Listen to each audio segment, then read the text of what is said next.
माझे हस्तिनापुरातले दिवस मजेत जाऊ लागले. पहिले थोडे दिवस एकसारखी चंपानगरीची आठवण येई.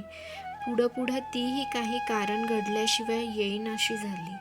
माझ्या जवळच्या पेटीमुळे मात्र आईचा प्रेमळ चेहरा माझ्या डोळ्यासमोर नेहमीच उभा राही. ती आता दूर होती, पण त्यामुळेच तिचं खरं महत्त्व आता मला कळालं होतं. मी रोज झोपताना म्हणे, माते, मायेच्या धाग्यानं जोडलेले जीव कितीही लांब असले तरी ते एकत्रच असतात. तू या पेटीतच आहेस. नाही, तू 2 पेट्यात आहेस. एक या तू दिलेल्या आणि दुसरी माझ्या मनाच्या पेटीत. आठवणी या झंझावातासारख्या असतात. त्या कुठूनही आणि कशाही येऊ शकतात. इतकंच नाही तर काही वेळा तर त्या मनाचं शांत सरोवर पार घुसळून सोडतात. कधी कधी अशीच चंपानगरीची तीव्रतेनं आठवण होई, मन नाराज होई, ते कशातच रमत नसे. अशा वेळी मी शोनाला घेऊन नगरात एक फेरफटका मारून येई.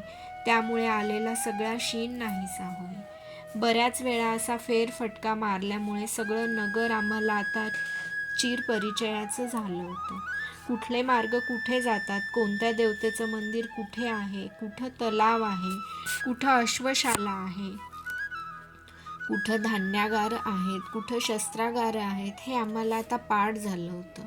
हस्तिनापूर म्हणजे निरनिराळ्या आकारांच्या आणि रंगांच्या फुलांनी डवरलेल्या एखाद्या उद्यानासारखं होतं.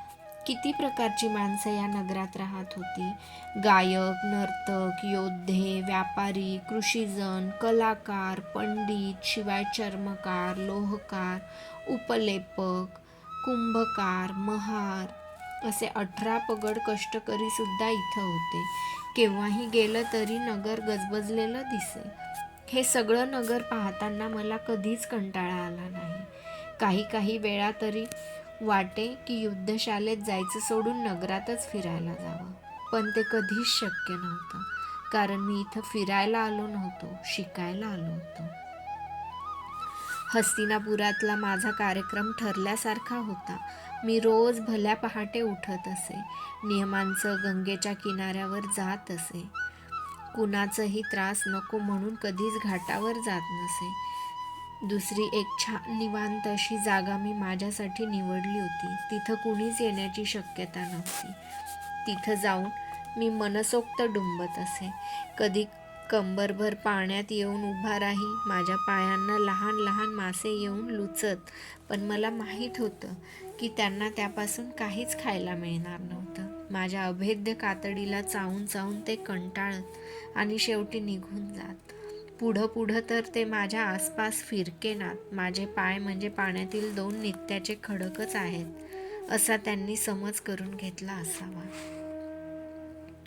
ओंजळीत पाणी घेऊन मी सूर्यदेवांची वाट पाही. दूरवर गंगेच्या पाण्यातून ते हळूच डोकावत.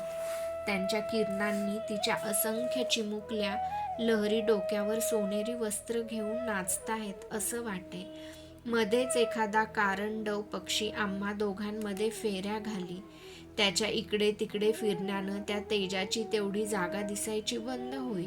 मी मनात म्हणे, या एवढ्या चिमुकल्या पक्षात सुद्धा काही शक्ती आहे.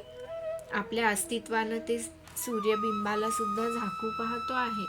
तो पक्षी दूर निघून जाई, बिंब पुन्हा तळपू लागे. हातातील पाण्याचं अर्ध्य मी त्या तेजाला देई आणि म्हणे, आपला शिष्य हा सूतपुत्र कर्ण आपल्या आशीर्वादाची इच्छा करतो आहे. गुरुदेव, त्याच्यावर अनुग्रह करा. मग एकटक मी त्या तेजाकडे पाही. चमचमणारे असंख्य तेजस्वी कण मला दिसत. प्रचंड वेगात फिरणारे तेजाचे कण, जगातील अंधकार उजळणारे तेजाचे कण, जगाला उत्साहाची कारंजी पुरविणारे अमर तेजाचे कण. एक दिवसही जर हे कण आपलं मुख जगाला न दाखवतील तर काय होईल? हे हस्तिनापूर, हे इथले प्रासाद निही मंदिरं, ऐटीत छाती पुढं काढून चालणारे हे योद्धे, तो अर्जुन, तो भीम, ते द्रोण, काय होईल या सर्वांचे? छे, किती कर्तव्यदक्ष आहेत हे तेजाचे कण. मी मनात म्हणे, हा कर्ण सुद्धा या तेजाच्या कणातील एक कण झाला असता तर किती बरं झालं असतं. मग त्यानं सुद्धा जगातला सगळा अंधकार उजळला असता. आणि तो सुद्धा स्वतःला जाळून घेत, पण ते शक्य नव्हतं. माझं भान हरपून जाई, अंगावरचं कवच, कानातील कुंडलं या कशाचीच मला जाणीव उरत नसे. डोळे सताड उघडे ठेवून ते तेज मी शक्य असेल तेवढं डोळ्यांनी पिऊन घेई. कितीही प्यालो तरीही माझं समाधान होत नसे. अशा अनेक घटका निघून जात. ते तेज माझ्या डोक्यावरून मागं जाई. आता हे पाहता येणं शक्य नसे. माझी मान अवघडलेली असे. मग मी शांतपणे डोळे मिटून घेई. डोळ्यांपुढे तेजांची नुसती वलयच वलय गरगर फिरू लागत. शरीरातील रक्ताचा थेंबन थेंब त्या तेजातील कणासारखा फिरतो आहे असं वाटे. बऱ्याच वेळानंतर मी डोळे उघडी. माझी पाठ चांगली खरपूस तापलेली असे. किनाऱ्यावरची वाळूही तापलेली असे. मी लगबगीनं पाण्याबाहेर येई आणि वस्त्र बदलून झपाझप पावलं उचलीत राजवाड्याकडे चालू लागे.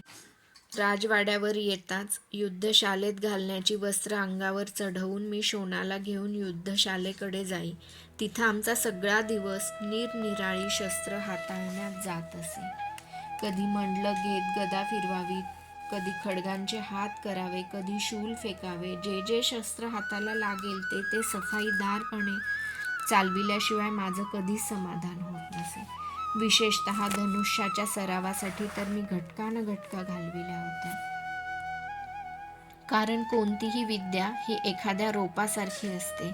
तिला निष्ठेचं खत नि मनाच्या एकाग्रतेचं पाणी मिळालं तरच ती वाढते. या अभावी उलट ती मरण्याची शक्यता असते. दिवसभर मी या निष्ठेची आणि मनाच्या एकाग्रतेची पराकाष्ठा करी. जे जे अवघड असे ते ते प्रथम शिकावं असं मला वाटे. ते मी शिकून घेई. संध्याकाळी सगळेजण गुरुवर्य द्रोणांची आज्ञा होताच हातातील शस्त्र खाली ठेवून आपापल्या निवासस्थानाकडे निघून जात. मी शोणाला तिथंच थांबायला सांगून लगबगीनं गंगेच्या किनाऱ्यावर येई. युद्धशालेच्या मागूनच ती वाहत पुढे नगरात गेली होती. त्या ठिकाणी उभा राहून मी पश्चिमेकडे पाही. हस्तिनापूरचा निरोप घेणाऱ्या सूर्यदेवांना मी वंदन करी. माझ्या अंगावरून आपली सोनेरी बोटं फिरवत ते जणू म्हणत, आता आपली भेट उद्या. दिवसभर निरनिराळी शस्त्र फिरवून आलेला शीण क्षणातच निघून जाईल. रात्री अंथरुणाला पाठ लागताच दिवसभराच्या कष्टामुळे मला ताबडतोब झोप येई. पण कधी कधी ती रुसलेल्या मुलासारखी रुष्ट होई. गुरुवर्य द्रोणांचे ते शब्द आठवत, राजकुमारांबरोबर कसं शिकता येईल त्याला. मी माझ्या मनाची समजूत घालण्याचा प्रयत्न करी. ते म्हणाले, त्यात काहीच चूक नाही. आपण राजकुमार नाही. आपणाला त्यांच्याबरोबर शिकता येणार नाही. पण मन ते मानायला तयार होत नसे. या कुशीवरून त्या कुशीवर मी एकसारखा तळमळत राही. या माझ्या तळमळीचं माझं मलाच आश्चर्य वाटे. राजपुत्रांबरोबर शिकायला न मिळणारे असंख्य युवक नगरात होते. ते सगळे युद्धशालेत येत होते. ते काय असेच विचार करीत असतील? मग आपणालाच तेवढं असं का वाटावं? कंटाळून मी बाहेर येई. राजवाड्याच्या समोरच्या तलावाच्या कठड्यावर येऊन बसे. त्या नितळ पाण्यात वरच्या आकाशाचं प्रतिबिंब पडलेलं असे. चंद्राची कोर तर आकाशातल्या निर्जीव चांदण्यांशी खेळायचं सोडून त्या तलावातील चपळ माशांशी खेळण्यासाठी आकाशाचा एवढा उंच सोपान हळूच उतरून बसलेला असे. तलावातील निर्भीड मासे त्या कोरीशी एकसारखा पाठशिवणीचा मजेदार खेळ खेळत. बराच वेळ मी ती माशांची लाडिकनी चपळ धावपळ पाहत राही. सभोवतालच्या तटबंदीत कुठंतरी घर करून राहिलेल्या कपोतांपैकी एखादा चुकून क्षणभर घुमून शांत होई. चंद्रकोरीकडे पाहत पाहत सोपान चढून मी परत दालनात येई आणि शांत मनानं झोपी जाई. राजवाड्यापासून युद्धशाला फार दूर होती, म्हणून आम्ही काही दिवसानंतर युद्धशालेतच राहायला सुरुवात केली. आता राजवाड्याचा आणि आमचा संबंध तुटलाच होता. वर्षातून कधीतरी एकदा शारदोत्सवासाठी आम्ही राजवाड्यावर जात असू. तेही युवराज दुर्योधनाच्या आग्रहामुळे. त्यानं आणि अमात्य वृषवर्मा यांनी आम्हाला फारच मदत केली होती. त्याला 99 भाऊ होते, पण एकटा दुर्योधनाशिवाय माझी कुणी कधीच विचारपूस केली नव्हती. मलाही त्याच्याबद्दल कधीही ओढ वाटली नव्हती. किती विचित्र होती एकेकांची नावं. दुर्मर्ष, दुर्मुख, अंत्यनार नाही म्हणायला मला आणखीन एक व्यक्ती आवडली होती. ती म्हणजे अश्वत्थामा, गुरु द्रोणांचा पुत्र. किती सरळ आणि साधा स्वभाव होता त्याचा. एवढ्या लहान वयातही धर्म, आत्मा, पराक्रम, कर्तव्य, प्रेम या सगळ्या विषयांवर तो किती सहजपणे बोलत होता. मिळालेला सगळा वेळ मी त्याच्याशी चर्चा करण्यात घालवी. त्याला माझं केवळ कर्ण हे नावच माहीत होतं. मी कोण, कुठला, इथं कशासाठी आलो याची त्यानं कधीच चौकशी केली नाही आणि म्हणूनच तो मला सर्वात अधिक आवडला. एके दिवशी मी त्याला सहज विचारलं, तुझं नाव अश्वत्थामा हे जरा विचित्रच नाही का वाटत तुला? लहान मुलांसारखं खळाळून हसत तो म्हणाला, बरोबर आहे तुझं. मला तरी कुठं पटतंय ते. माझ्या नावाबद्दल मी सर्वांना विचारलं तर ते काय सांगतात असं तुला वाटतंय? दुसरं काय सांगणार? तू घोड्यासारखा ऐटदार दिसतो असंच काहीतरी सांगत असतील. नाही, ते म्हणतात की मी जन्माला आल्याबरोबर म्हणे एकदम घोड्यासारखा खिंकाळलो आणि म्हणूनच माझं नाव अश्वत्थामा ठेवलं आहे. पण मला नाही ते पटत. एखादं लहान मूल घोड्यासारखं खिंकाळणं कधीतरी शक्य आहे? पण खरं म्हणशील तर माझं नाव मला आवडतं, कारण माझे बाबा मला आशू म्हणतात. पण मी एकटा असलो तरच. सर्वांदेखत मात्र ते मला अश्वत्थामाच म्हणतात. मलाही त्यांचं आशू हे नाव फार आवडलं. त्याच्या संगतीत माझे दिवस मजेत जात. तो माझ्या कानातल्या कुंडलांना हात लावून म्हणे, कर्णा, तुझी ही कुंडलं दिवसेंदिवस फारच सोनेरी रंगाची दिसत आहे. नगरातल्या कुठल्या सुवर्णकाराकडे जाऊन त्याला हा सोनेरी वर्ख देतोस? माझी ही कुंडलं रंगविणारा तो सुवर्णकार कोण आहे हे मला तरी कुठं माहीत आहे. नाहीतर मी त्याला सांगितलं असतं की या माझ्या मित्राला अश्वत्थामालाही एक सोनेरी कुंडलांची जोडी देऊन टाक. फार चांगला आहे तो. तो हसत म्हणे, नको रे बाबा, तुझी कुंडलं तुलाच लख लाभ होत. कानात सोनेरी कुंडलं पाहून माझ्यासारख्या पर्णकुटीत झोपणाऱ्या ऋषी कुमाराचा कानच कुठला तरी चोर कापून न्यायचा. मग कुंडलंही नाहीत नि कानही नाही. आम्ही दोघंही खळाळून हसताना स्वतःला विसरून जात असू. मी नेहमीच विचार करी, गुरुद्रोणांचा हा मुलगा किती निरागस आणि मनमोकळा. त्याच्यात नि शोणात काय फरक आहे. पण त्याचे वडील किती गंभीर नि शांत. त्यांच्या मनाचा अंतच लागत नाही की जबाबदारी ही माणसाला प्रौढ बनविते, की काही काही माणसं जन्मतःच प्रौढ असतात. तो युधिष्ठिर नाही का, सदैव गंभीर. कधी चुकून हसेल तर शपथ. पण किती मानतात त्याला या शाळेतील सर्व शिष्य. त्याचा भाऊ अर्जुन म्हणजे तर सर्वांचा प्राणच. जिथं तिथं अर्जुन. या अश्वत्थाम्यावर जेवढं प्रेम नसेल गुरुद्रोणांचं त्या अर्जुनावर आहे. अर्जुनाला ते एवढं का मानतात? तसं पाहायला गेलं तर अश्वत्थामा इतका श्रेष्ठ युवक युद्धशाळेत दुसरा कुणीच नव्हता. पण त्या अर्जुनाशिवाय दुसऱ्या कुणालाच इथं मान नव्हता. एखाद्या व्यक्तीचं इतकं महत्त्व वाढविणं हे कितपत योग्य आहे? त्यामुळे ती व्यक्ती उन्माद नाही का होणार? कोणती कसोटी लावली आहे गुरुदेवांनी अर्जुनाला इतकं जवळ करण्यात? अश्वत्थाम्यालाच तो प्रश्न विचारावा असं मला अनेक वेळा वाटलं. तरी ते मी संयमानं टाळलं होतं. न जाणो आपल्या पित्याचा अपमान झाला असंही त्याला वाटेल म्हणून तसं मी त्याला कधीच विचारू शकलो नव्हतो. पण एक मित्र म्हणून अश्वत्थाम्यानं मला युद्धशाळेतील सर्व शिष्यांहून अधिक जवळचा वाटत आवडत असे. मध्यंतरी एकदा मी आईला भेटण्यासाठी चंपानगरीला गेलो होतो. 8 दिवसानंतर परत आलो तेव्हा मला अश्वत्थाम्याकडून कळलं की गुरुद्रोणांनी आपल्या सर्व शिष्यांची परीक्षा घेतली होती. त्यांनी एका अशोकाच्या उंच शेंड्यावर पेंड्याने भरलेला एक पक्षी टांगला होता. त्या पक्षाचा नेमका डावा डोळा अचूक टिपेल त्याला ते प्रशंसेची शाबासकी देणार होते. त्यांनी सर्व शिष्यांना एकत्र बोलावणं आणि एकेकाला त्या दगडी चौथऱ्यावर बोलावून त्यांच्या हातात धनुष्य देऊन वेध घ्यायला सांगितलं. प्रत्येक जण येई, धनुष्य घेई प्रत्यंच्याताने. तेवढ्यात गुरुवर्य त्याला विचारत, बाण सोडण्यापूर्वी तुला काय काय दिसलं? अनेक जण अनेक उत्तरं देत. त्या मूर्ख भीमानं तर सांगितलं की मला पलीकडचे हिरवे डोंगर दिसतायत. कुणी म्हणतं ढग दिसतात, कुणी म्हणत झाडांची हिरवी पानं दिसतात, कुणी म्हणत तो पक्षी दिसतो. गुरुवर्यांचं त्यानं समाधान होत नसे. ते त्याला धनुष्य खाली ठेवून तसंच परत जायला सांगत. सगळ्या शेवटी अर्जुन आला. त्याला गुरुदेवांनी विचारलं, अर्जुना, तुला काय काय दिसलं? अर्जुन म्हणाला, मला केवळ त्या पक्षाचा डोळाच दिसतो. गुरुवर्य प्रसन्न झाले. त्यांनी त्याच्या पाठीवर थाप मारली आणि सांगितलं, साधू, मग टिप तो डोळा. त्यानं लागलीच बाण सोडला आणि डोळा टिपला. गुरुवर्यांनी परत त्याच्या पाठीवर थाप मारली. ही सगळी घटना आपले टपोरे डोळे वेळोवेळी मोठे करून मला अश्वत्थाम्यानं सांगितली. शेवटी त्यानं मला एकदम विचारलं, कर्णा, तू त्यावेळी असता तर त्या दिवशी काय उत्तर दिलं असतंस बाबांना? मी थोडा वेळ थांबलो. मनानंच मी त्या दगडी चौथऱ्यावर आहे असं समजून विरासन घातलं. डोळ्यांसमोरच्या त्या पक्ष्यांच्या डोळ्यावर दृष्टी अचल ठेवली आणि त्याला म्हणालो, अश्वत्थामा, मी असतो तर म्हणालो असतो, मला काहीच दिसत नाही. कारण लक्ष समोर असलं की कर्ण हा कर्ण उरतच नाही. त्याच्या सर्वांगाचा बाण होतो. नुसता बाणच नाही, बाणाचं टोक नि लक्षाचा छेदबिंदू मी म्हणालो असतो. माझ्या टोकदार शरीराला एक तिळा एवढी जागा समोर चिकटली आहे.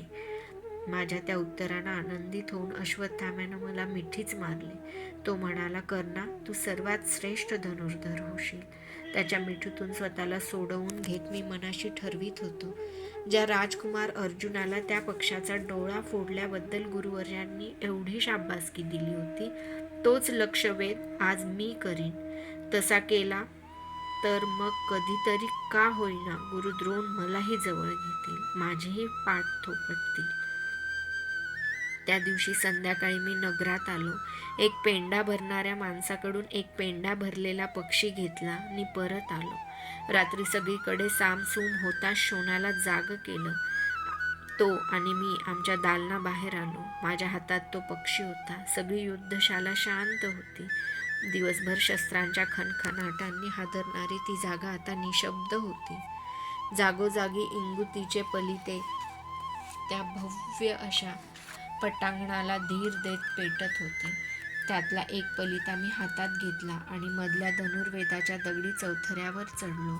समोरच तो विशाल अशोक वृक्ष होता. त्याच्याकडे बोट दाखवीत मी हातातील पक्षी शोणाच्या हाती देत म्हणालो, हा पक्षी त्या झाडावर उंच ठिकाणी बांध आणि तू तिथंच पलिता घेऊन थांब. कशाला? त्यानं आश्चर्यानं विचारलं. ते नंतर सांगतो, जा लवकर. माझ्या हातातील पलिता नि पक्षी घेऊन तो झाडाकडे गेला. सरसर खारोटीसारखं सरपटत क्षणार्धातच तो वर चढला. थोड्या वेळानं तो म्हणाला, दादा, इथं एका फांदीला एक धागा बांधलेला दिसतो. इथं बांधू काय? शक्य असेल तेवढं वर जा अजून, मी खालून ओरडलो. तो तेथून भरपूर उंच गेला. त्याला त्यापेक्षाही वर जाता येणं शक्यच नव्हतं. त्यानं हातातील पक्षी एका फांदीला बांधला. तो एका दुसऱ्या फांदीवर बसला. मी त्याला ओरडून सांगितलं, मला तो पक्षी दिसेल असा हातातील पलिता धर, जरासुद्धा हलवू नकोस. त्यानं हातातील पलिता घट्ट धरला. मी धनुष्य उचललं आणि विरासन घातलं. त्या चौथऱ्यावर उभं राहून मी सूर्यदेवांचं शिष्यत्व पत्कारलं होतं. माझं मन मला सांगू लागलं, लक्षात ठेव, राजकुमार अर्जुनानं लक्षाचा दिसणारा एकच डोळा फोडला होता. तुला दोन्ही डोळे फोडायचे आहेत, दिसणारा आणि न दिसणाराही. कसा? पहिला बाण लागताच तो पक्षी गिरकी घेईल, त्याची उलटी बाजू वरती येईल, तेवढ्यात दुसरा बाण त्याच्या दुसऱ्या डोळ्यात घुसला पाहिजे. हे दोन्ही बाण एकाच वेळी सोडायचे आहेत आणि तेही पलित्याच्या या धुसर प्रकाशात. मी झाडाकडे पाहिलं. पलित्याच्या फरफरणाऱ्या ज्योतीवरून वाऱ्याचा काणोसा घेतला. शेजारच्या भात्यातील 2 सुची बाण सरकन खेचून हातात घेतले. धनुष्य पेललं आणि ते दोन्ही बाण त्यावर चढविले. प्रत्यंचा खेचली. आता मी उरलो नव्हतो. माझं शरीर, मन, दृष्टी, श्वास, बाणांची 2 अग्र आणि पक्षांचे दोन्ही डोळे एक झाले. खेचलेल्या प्रत्यंचेवरची दोन्ही बोटं स्थिर झाली. 2 बोटांवर 2 वेगवेगळे प्रभाव होते. त्यातला एक बाण थोडासा पुढं जायला हवा होता आणि एक लगेच त्याच्या मागोमाग. एका क्षणाची स्थिरता झाली आणि दोन्ही बाण सू करीत एका मागून एक धनुष्यातून सुटले. एक तडाखा बसला आणि तो पक्षी उलटा फिरला. तितक्यात दुसऱ्या बाणाचा आणखी एक तडाखा त्याला बसला आणि शोणानं गडबडीत कसा तरी बांधलेला तो पक्षी दोर तुटल्यामुळे धाडकन खाली कोसळला. हातातील धनुष्य फेकून देऊन चौथऱ्यावरच्या 4-4 पायदंड्या एकदम उतरत मी धावतच त्या झाडाखाली गेलो. पक्षी हातात घेऊन कडेच्या पलित्याजवळ नेऊन बघितला. त्याच्या दोन्ही डोळ्यांच्या बाहुल्यात 2 बाण घुसले होते. माझे डोळे यशाच्या आनंदानं चमकू लागले. शोण झाडावरून उतरून खाली आला. दूरवर रात्री पहारा देणाऱ्या एका पहारेकऱ्यानं मध्यरात्रीच्या घटकांचे ठोके लोह तबकावर दिले. आम्ही परत येऊन दालनात झोपी गेलो. त्या दिवसापासून लक्षवेधाचा एखादा अवघड हात आम्ही दोघं गुप्तपणे रात्री कोणीच आखाड्यात नसताना करू लागलो. कारण रात्रीच्या निशब्द शांत वेळी मनाची एकाग्रता शांत करता येईल. कुणालाच व्यत्यय नसे. वर्षामागून वर्ष अशा सरावात केव्हा निघून गेली ते मला आणि शोनालाही समजलं नाही. मल्लविद्येचे हात शिकल्यामुळे माझं शरीर भक्कम झालं होतं. दंडाच्या स्नायूंवर भक्कम मुष्टीप्रहार करून अश्वत्थामा मला म्हणे,